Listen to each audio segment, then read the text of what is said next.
ओम श्री हरि। सूरदास जी की विनय पत्रिका पद क्रमांक 301 से 310। हे प्रभु, आपकी भक्ति ही मेरा प्राण है। ये सेवक उसके छूट जाने पर कैसे जीवित रहेगा? जैसे पानी के बिना नागरवेल का पान नहीं रह सकता, जैसे संगीत के सुख में निमग्न हुए हिरण को व्याध बिना बाण के ही भाले आदि से मार डालता है, पर वह भागता नहीं। जैसे चकोरी चंद्रमा की ओर देखा करती है और चंद्रमा को देखने में ही सुख मांगती है। जैसे कमल सूर्य का दर्शन करके अत्यंत प्रफुल्लित हो उठता है, सूरदास जी कहते हैं, वैसे ही उसी उत्कंठा से अपने स्वामी श्री हरि के सुमधुर गुणों को नित्य प्रति सदा कानों से सुनता रहूं, जिनका गुणगान करने से अगणित पापियों ने अभय पद मोक्ष प्राप्त किया। अरे मन, उन श्री गोपाल का गुणगान भले प्रकार कर। गृध्रराज, जटायु, अजामिल और गणिका ने उनका गुणगान किया। परम धन्य पांडव अर्जुन ने उनका गुणगान किया। अत्यंत पापों से पूर्ण चांडाल ने भगवान का गुणगान किया। माता पिता की सेवा भगवत सेवा मानकर की। भगवत भक्ति के प्रभाव से ही द्वारका के ब्राह्मण ने अपने मरे हुए पुत्र पाए। सरोवर में गिरह द्वारा पकड़े हुए गजराज ने और हिरण्यकशिपु द्वारा खंभे में बांधे हुए भक्त प्रहलाद जी ने भगवान का गुणगान किया।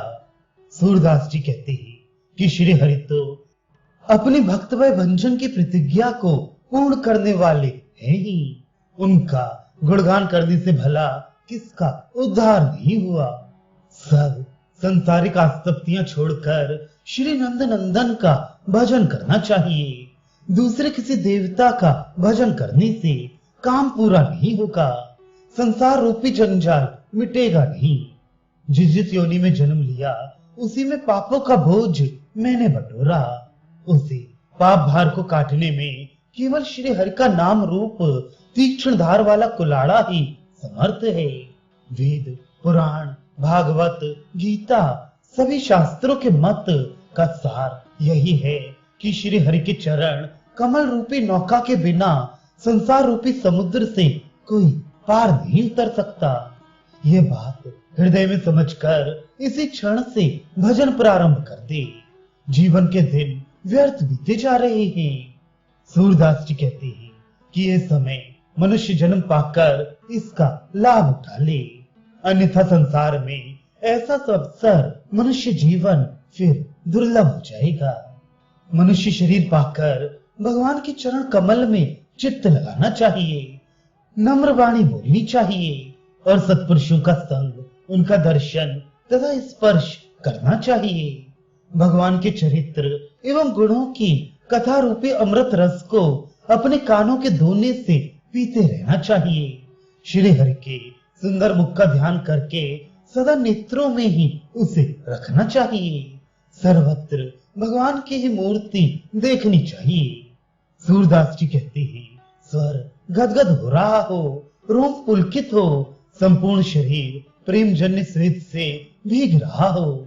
इस प्रकार श्री गिरधर के यश का गान करते हुए जीवन व्यतीत करना चाहिए। यदि कोई अपना मन श्री हरि में जोड़ दे, मन, वाणी और कर्म से सच्चाई पूर्वक दूसरे सब उपाय एवं अन्य सारी चर्चा छोड़कर भगवान में लगा रहे तथा जिह्वा से रात दिन निरंतर उनका नाम लिया करे, तो जो प्रेमानंद उसे प्राप्त होगा वह अवर्णनीय है। इसी प्रकार प्रेम में निमग्न होकर संपूर्ण जगत में चाहे जहां बना रहे, फिर कौन कहेगा कि अब जगत सत्य है? ऐसी अवस्था प्राप्त होने पर तो जगत अपने आप मिथ्या प्रतीत होगा। सर्दी गर्मी सुख दुख को ना माने, उनकी उपेक्षा या चिंता ना करे, हर्ष या शोक से प्रभावित ना हो।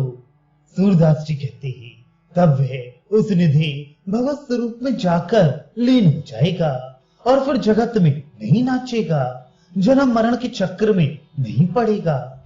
मैं सदा श्री श्याम सुंदर और बलराम जी का गुणगान करता रहूं। श्याम सुंदर और बलराम जी को छोड़कर दूसरे किसी देवता को स्वप्न में भी अपने हृदय में नहीं ले आऊं। यही श्याम बलराम का गुणगान ही मेरा जप हो, यही तप हो, यही नियम हो, यही व्रत हो, यही मेरे प्रेम का स्वरूप है। और इसी फल का मैं सदा ध्यान करता रहूं। यही मेरा ध्यान हो, यही ज्ञान हो और यही स्मरण हो। सूरदास जी कहते हैं कि हे स्वामी, मुझे यही वरदान दीजिए, यही मैं फल रूप से प्राप्त करूं।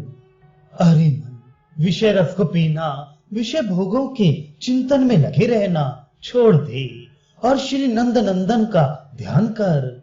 उनकी शीतल त्रेतापहारी चरण कमलों की सेवा कर। श्याम का त्रिभंगी से स्थित चरणों से घुटनों तथा घुटनों से जांघों तक का पूरा अंग स्वर्ण के सुंदर दंड के समान है। कमर में बंधी पीतांबर की कछनी की छटा ऐसी है मानो कमल के केसर के खंड हो। करधनी का सुंदर शब्द ऐसा लगता है जैसे हंस के बच्चे मधुर स्वर में गूंजते हो। नाभि रूपी कुंड से ऊपर जो रोमावली है वह ऐसी प्रतीत होती है कि सहज स्वभाव से ही भौरे उस कुंड की ओर जा रहे हैं। गले में मोतियों की माला है, वक्ष स्थल पर चंदन लगा है और उस पर वनमाला लहरा रही है। इन सबकी छटा ऐसी है जैसे गंगा जी के किनारे पर श्याम तमाल की लता लहराती हो। सुंदर भुजाओं के अग्रभाग पर कोमल कोमल हाथ ऐसे हैं जैसे कमल नाल पर कमल के पत्ते। सुकुमार मुख पर वंशी लगाई हैं और उस चंद्रमुख पर गायों की खुरों से उठी धूल लगकर बड़ी ही शोभा दे रही है। अधर, दंतावली, कपोल, नासिका और नेत्र अत्यंत ही सुंदर हैं।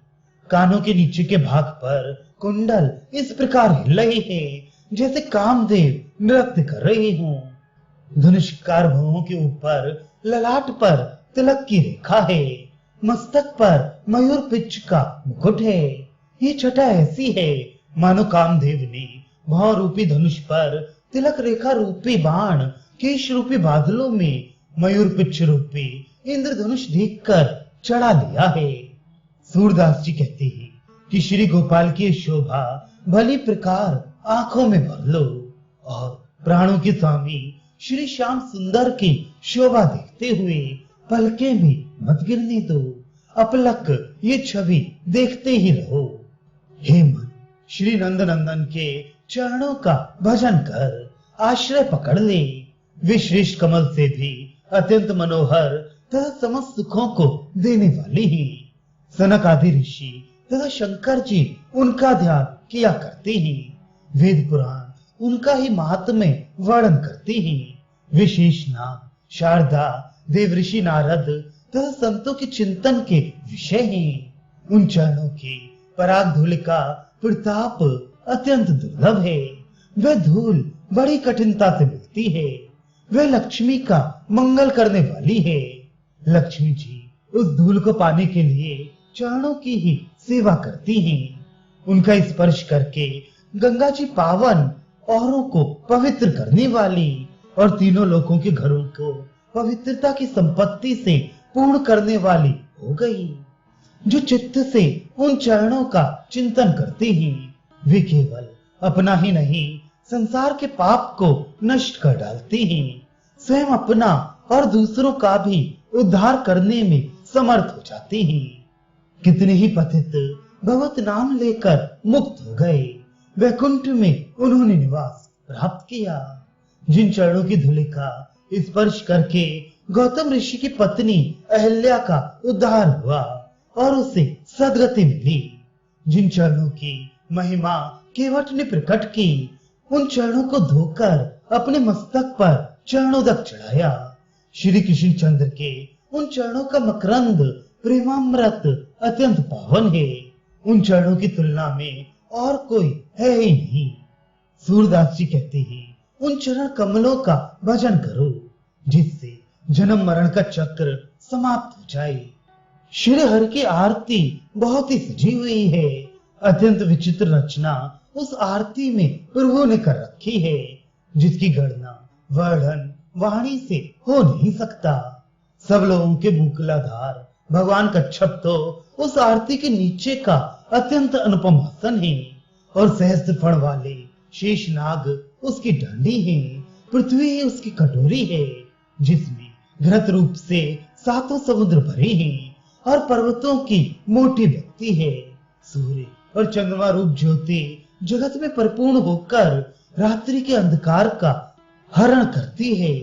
आकाश रूपी स्थान में तारागण रूपी पुष्प उड़ रहे हैं और बादलों की सघन घटा अंजन आरती की ज्योति से निकली कालिमा के समान छाई हुई है। नारद आदि, सनक आदि, प्रजापति तथा देवता, मनुष्य एवं असुरों का समूह आरती का गान कर रहा है। काल, कर्म और गुणों का और छोड़ नहीं है। काल, कर्म, गुण से बनी अनंत सृष्टि प्रभु की इच्छा से हुई रचना है। आरती में प्रभु के इस अनंत महत्व का गान हो रहा है। सूरदास जी कहते हैं कि यह अत्यंत विचित्र सजावट ध्यान में विचार करके देखने पर सबके सब प्रत्यक्ष है।